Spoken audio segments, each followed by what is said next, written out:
Hello everyone and welcome to the first video of our yoga and exercise for well-being in COVID times. My name is Elena. I'm a yoga and Pilates therapist with an expertise in exercise for older adults. In this first video, I would like to give you a brief theoretical introduction on yoga itself, because I feel it might be a bit confusing, not only for those of you who have never practiced it, but also for those with some experience in it, but who may find themselves lost with so many types of it, and the number seems to keep growing. And then there is also these other disciplines that somehow resemble a yoga session without naming it, and also these ones that may include some exercises from yoga, some asanas from yoga combined with other exercises of movement. And we also find these parallel debates on cultural appropriation and monetization. So let's start from the very beginning. The word yoga comes from a Sanskrit word meaning union, and that would be the connection between body, mind and spirit. But it also includes the connection between yourself and others for collective healing and liberation. And that basically means being thoughtful on your impact on others as you walk through the world.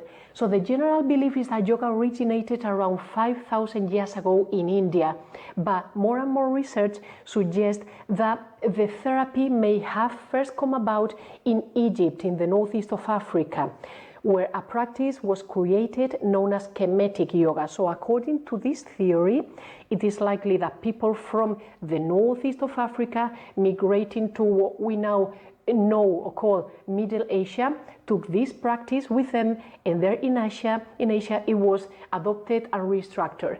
And so why is it that we didn't know of this before? So it may be simply because it is true that it was the yoga gurus from India, the ones that took their own version of yoga to the West in the late 19th century, and that is the version that stuck here the most and that we know the most in here in the West. But it may also be because of this history of exclusion and suppression of Black people and their legacies. So if you want to know more, I invite you to dig deeper, because there is plenty of interesting stuff in the internet.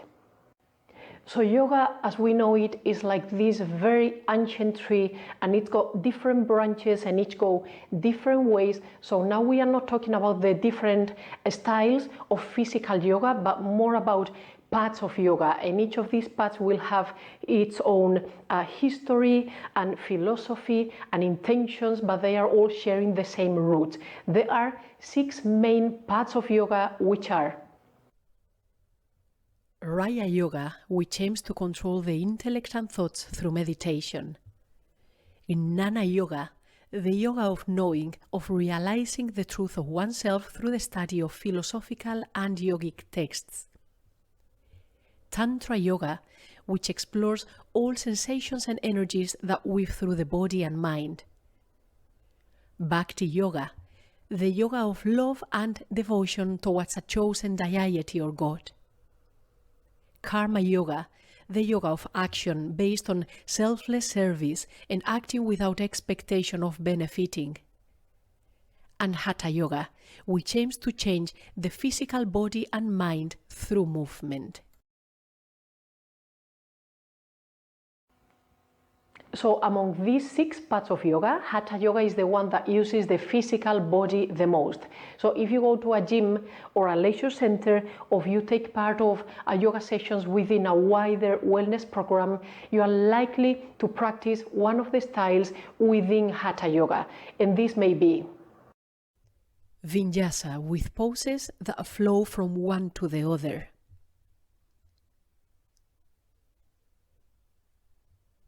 Iyengar, which uses a range of props like blocks, belts, pillows to get into the poses with a focus on the right alignment. Ashtanga, which is a more vigorous type of yoga.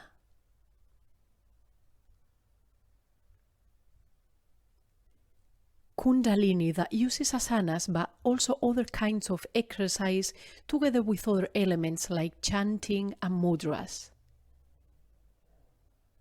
Restorative Yoga, which is all about relaxing and healing body and mind through simple poses held for a long time. And there are many more types of yoga. Some were introduced here in the West by disciples of the Indian yoga gurus, and some are simply modern brands in the wellness and physical exercise money wheel. But yes, again, there are types of yoga for all intentions, for all abilities, for all levels. As long as we stick to that initial idea of the union in between body, spirit and mind, as long as we don't forget the idea of using yoga as a means of connecting and healing globally, and we take that to our own practice on our mat, I think that's all good. Generally speaking, all types of yoga share a whole bunch of benefits, given that you have chosen the right type or types of yoga for you. Yoga is a safe and effective way to increase physical activity, strength, flexibility, and balance. Yoga will help you increase your balance by strengthening the lower part of your body, your legs, especially your knees and your ankles, and thus reducing your chances of falling.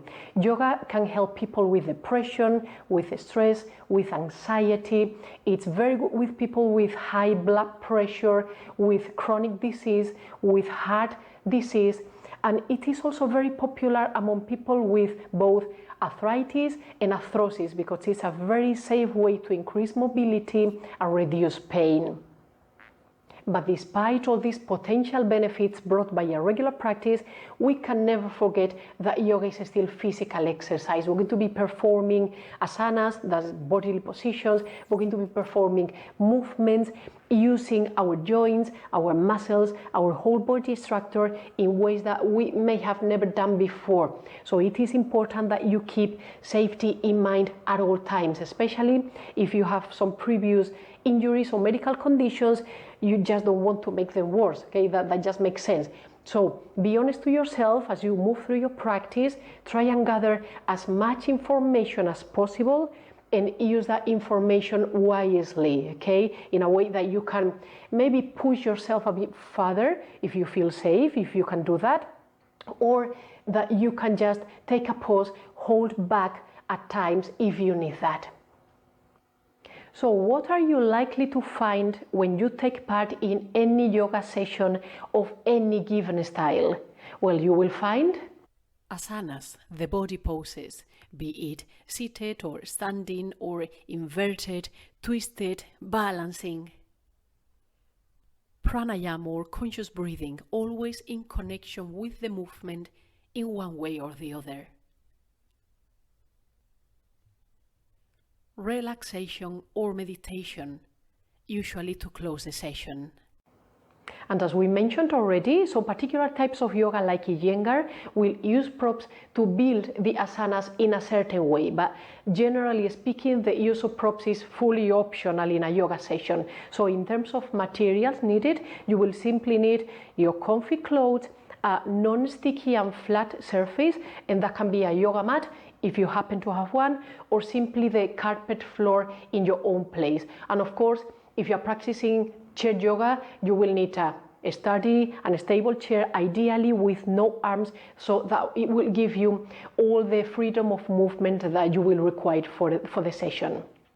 When talking about yoga, I am often asked about Pilates, and there are a couple of questions that I hear a lot. The first is, what are the differences in between yoga and Pilates? And the second is, what is better, yoga or Pilates? So now that we know what yoga is, I think the best is to find our definition of Pilates.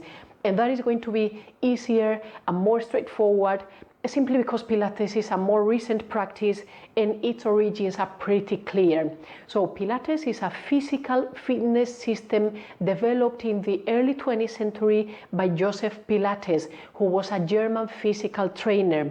It will normally use small movements and few repetitions, and it will have a focus on the core, which is the muscle structure in the center of our body, in a way that every movement with any part of your body will be originated in this muscle structure, which is your core, what we call the powerhouse in Pilates. It will also use the breath in combination with the movement in a way that you can have a totally efficient and even more powerful practice. So both yoga and Pilates use the physical body and the breath. They can be great to help you improve your strength, your balance, your coordination, your flexibility, and they are also a nice way to help you release tensions and stress. Basically because every time you give yourself the chance to stay connected to your own body and to your breath, to your movement for 40 minutes or more, that alone will oxygenate your brain and balance your nervous system in a way that you will immediately feel more relaxed. So as for the first question, what are the differences in Pilates?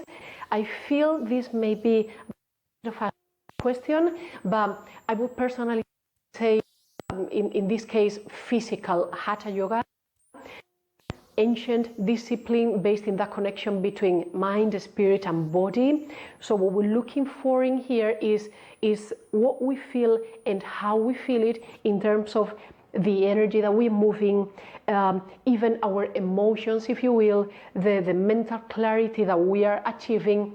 Whilst in Pilates, everything revolves around the movement itself. So it is important to notice how we feel and what we feel, but that will be in terms of our body and our movement. As for the second question, what is better, yoga or Pilates? That is a very clear one for me. Both are fantastic. I practice them both. I recommend them both. So why don't give them both a chance? Why don't combine these two practices that can be great in combination one to the other? And if you're a bit more curious about Pilates and you want to dig deeper, I am happy to announce that we are going to be presenting very shortly a series of 5 Pilates videos so that you can take this practice a bit further from the comfort of your own place. So stay connected to this channel and to the Drop-in Bereavement Center because these videos are going to be coming up very shortly. But for now, here is a short routine of chair yoga for beginners that will help you de-stress and relax in these difficult times. See you there.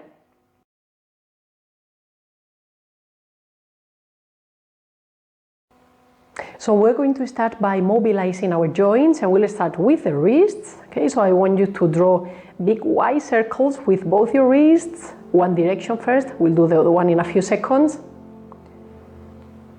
Nice. Keeping your mind on the movement, just to make sure that you go through the session in a safe way. And then you switch directions. Go as wide as possible. And then stretch your fingers a little, all of them. Nice and energetic.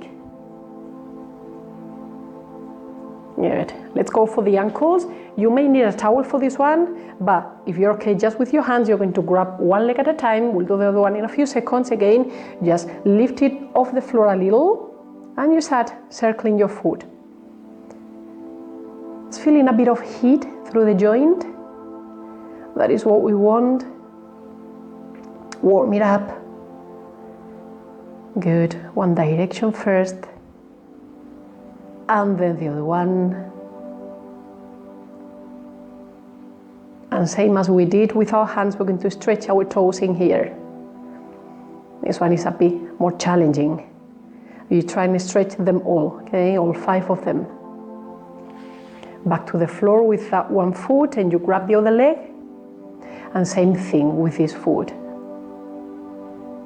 You're circling your foot, just going as wide as possible without hurting yourself. And the other way around. Stretching your toes. And back to the floor. So, mental focus up to the shoulders, and you want to circle them. So I start by moving forward, which is always a tiny bit easier when we talk about the shoulders. You know, all that tension we tend to accumulate in the upper part of the body, through the upper back, the neck, the shoulders. So this simple exercise is a nice way to release part of that tension. Exactly. Keep your neck long and soft as you move your shoulders. And then we switch directions. Nice and easy, just trying to move both your shoulders equally, exactly in the same way.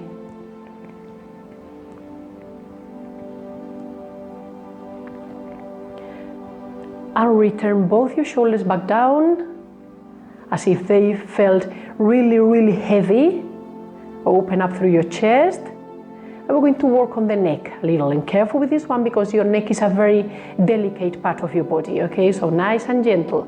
You want to say no in here by turning your head over to the left and over to the right. Breathing normally as you go. And feeling that stretch through the sides of your neck as you move your head. You definitely don't want to overdo this one.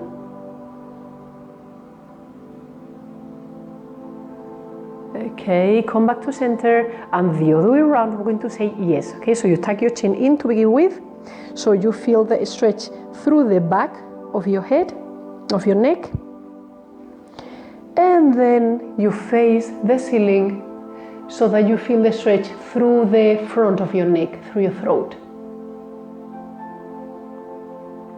You always stay in control, okay? So careful with this one, keep your torso up and stable.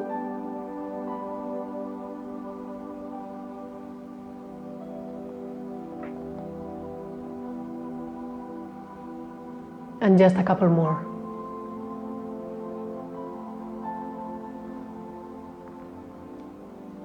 And come back to center. Okay, nice. Move to the center of the chair, so you're not touching the back with your own back, but you're not on the edge either, okay? So somewhere in the middle.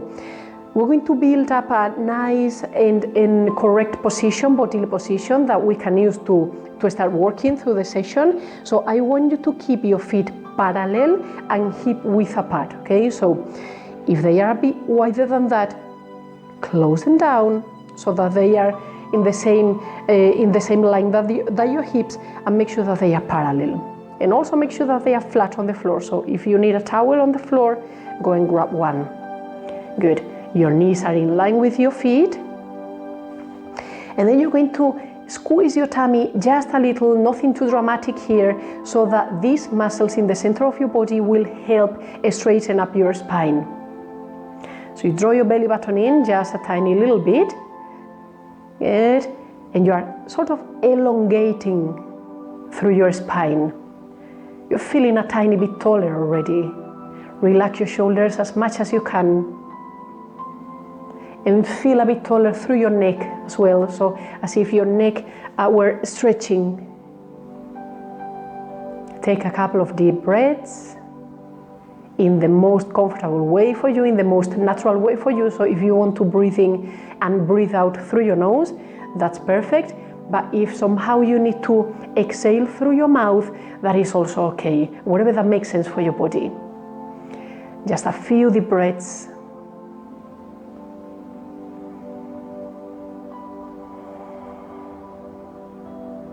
And when you're ready, keeping your hands on your thighs as close to your knees as possible, you're going to push forward a little with your upper body, and from your waistline, you want to start drawing circles as wide as possible without forcing.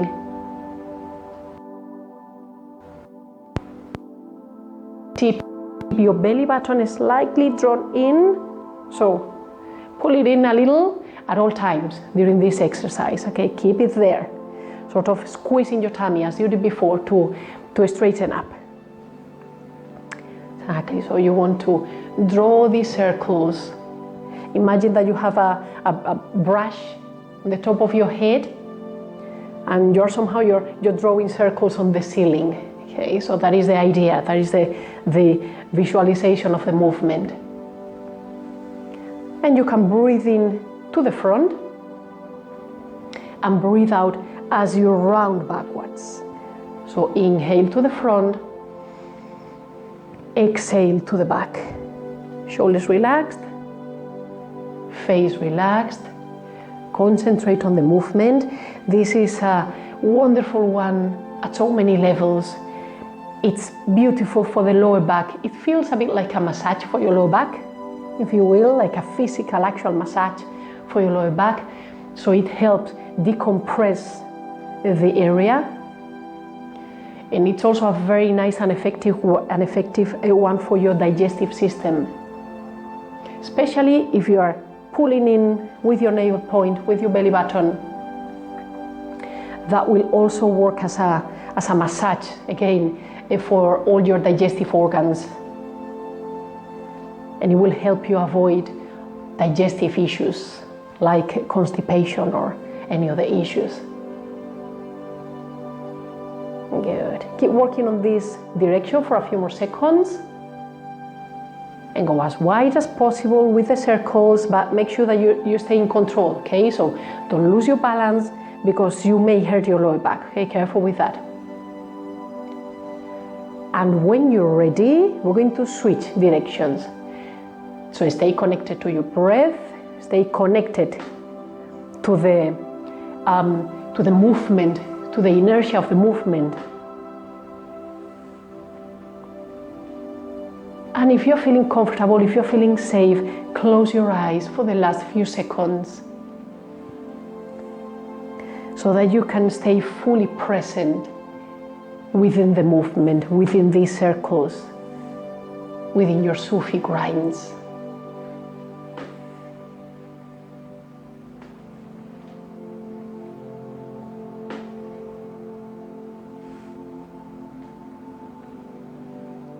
And come back to center, gently coming back to your vertical line, realigning your body as we did before, okay, readjusting your physical position, using your tummy muscles to straighten up, relaxing your shoulders, open up through your chest, and take a couple of deep breaths.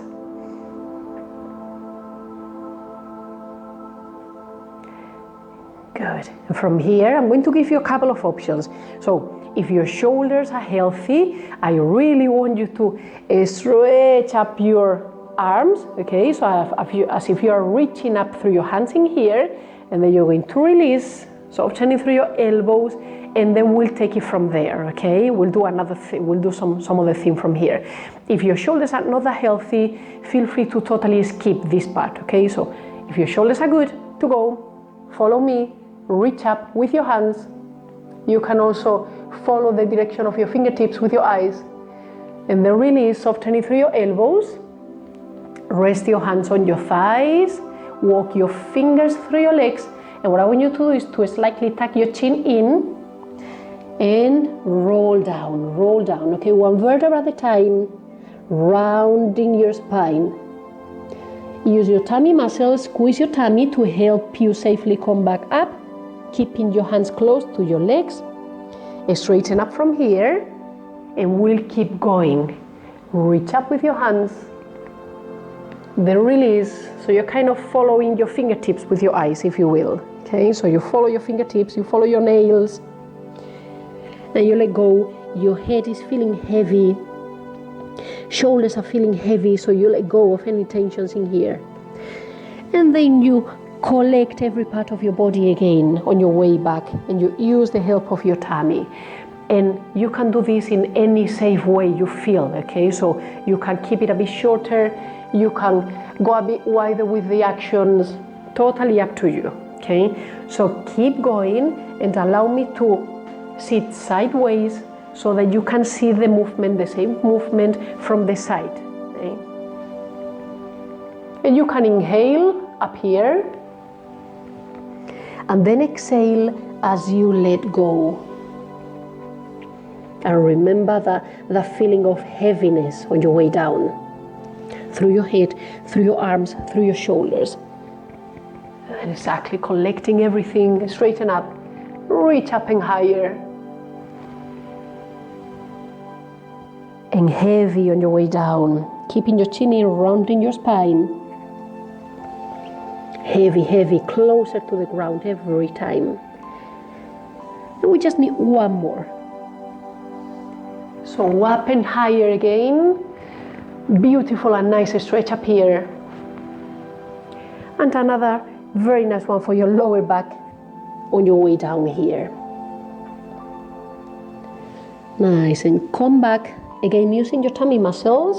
and make sure that everything is nice and safe. Allow me to come back to center and face you again. You are again still seated more or less in the middle of the chair, and from here what I want you to do is you're going to grab one of your legs, and again I'll give you two options for this one. If you somehow feel a bit more restricted around your hips, or if you have any issues with your knees, you can simply cross your legs like this, okay, in the simplest way, okay. So you keep your legs crossed, and that's it. We'll do some of the thing from here in a while. But if you feel that you can go a bit further than this, what you're going to do, you're going to grab this one leg, and you're going to keep your knee a bit closer to your chest. You're going to keep this opening space in here, and using the help of your hands, you will bring this one foot a bit closer to the body, and you will bring this top knee a bit farther away from the body, okay? And the actual opening is happening from the hips, okay? So you don't really need to force your knee. As you push it, you just use your hands, you just push it gently, but you focus on this side of your hip to get the opening from there, okay? So you focus on your hip. This is like a figure of four, if you will. We also call it the seated pigeon, and it's a beautiful one. So from either position, either this one or this one, just stay there for a few seconds, take a couple of deep breaths, straighten up through your spine. So don't forget about the rest of your body. Even if you're working with your lower body, you need to focus on the upper body as well. Nice. Good. What I want you to do from here, take the leading leg, which in my case is the right leg now, so the top knee is the right one, and you're going to gently twist your upper body towards the same side, okay, the same side, slowly and gently. Careful with the twists, because they are very beneficial, but they can be a bit tricky, okay? The lower part of your body is a bit restricted in terms of twisting action. The thoracic part of the body is a bit more flexible, so you can focus on your chest and your shoulders as you twist. And then you can turn your head over to the same side as if you wanted to look back. Shoulders relaxed, chest open. Nice one. Come back to center, and to keep using this figure of four shape, you're going to let go of your upper body. And again, if your legs are crossed, just let go. Do it like a forward bend. You hug your legs. One deep breath. And then you come back and release, because we'll need to do the other side. So exactly the same thing. You choose your position to begin with, your starting position. Good. Use a few seconds in here to build it up. Remember, the opening is always coming from the hip, okay? So work with that flexibility from this side of your hip. Move around a little until you feel safe and comfortable. Make sure that your knee is safe. Good. Staying here, just observing your body, just breathing. And then when you're ready, leading leg, leading side, top knee, feel free to use the help of your hands, and you give it a twist with your upper body, keeping your spine vertical, keeping your shoulders relaxed. And remember what I mentioned before, okay, about the flexibility of the spine. So lumbar area is a bit more restricted. The upper part of your spine is a bit more flexible, it's a bit more mobile in terms of twisting action, but still just keep an eye on it. And come back to center, and from this initial position, from your own initial position, you just let go with your upper body, keeping the ground foot really grounded. One deep breath in here. So it's a beautiful stretch for the lower back and for your glutes. And come back. Nice. And what I want you to do from here, stay seated exactly as you are. Allow me just to turn around so you can see this next action, which is the last one from the side. I think it's a bit better. So from here, come back to the original, let's say neutral or correct position. So feet hip width apart and they are parallel. Straighten up through your spine, and you're going to rest your hands on your knees, on your thighs. Focus on your pelvis in here, or on your buttocks, if you will, or in your tailbone, if you will also, and start tilting your pelvis back and forth. Okay, so this is the action that you want to get. So tailbone up, and then you tuck your tailbone in under your hips. So you release your tailbone back and up, and then you tuck your tailbone in under your hips, squeezing your glutes. Exactly. So you play around with the idea of moving your tailbone, of controlling the action. And by moving your pelvis, what we're really wanting here is to mobilize the spine, every section of the spine. As you can see, if you have a look at my torso, at my spinal column, it's all moving. All the different sections, except maybe for the neck, because I'm just keeping my neck still. But my lumbar spine is moving, and my thoracic spine is also moving, and that is what I want, okay? And you can totally combine your breath with this action. So breathe in to the front, because your chest is open, it kind of makes sense in here. And then you round back and you exhale. Inhale to the front, and exhale back. You draw your belly button in as you tuck your tailbone in. Inhale to the front, tailbone back. Exhale, rounding, tailbone in. Exactly, and keep working with that, keep going. Allow me to come back to center and face you. Nice. I don't really need to move my head, okay? So just keep your neck safe and rested. Face in front and work with the rest of your body. Brilliant exercise to give some extra super mobility to your pelvis. And a very nice one for the mobility and the flexibility of your spine. And again, so many things health-wise, fitness-wise in your body are coming from your hips and your lower back. Okay? So we need to keep an eye in the center of the body, because that is extra important. Just a few more seconds. Enjoy this one. If you're feeling confident and safe, try and go a bit faster for the last few seconds. Okay? Speed it up a little. So breathing more energetically and moving more energetically also,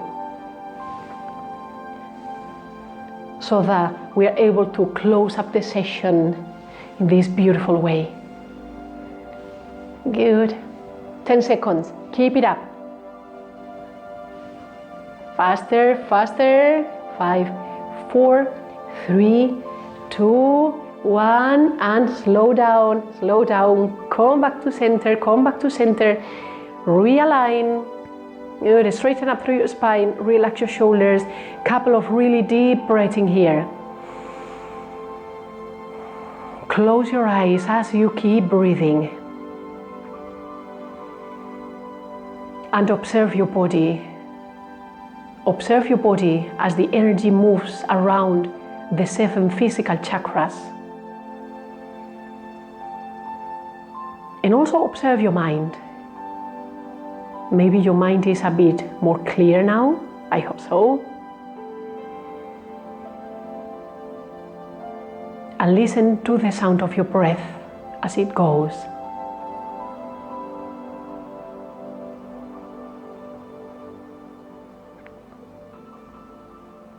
And you can open your eyes now.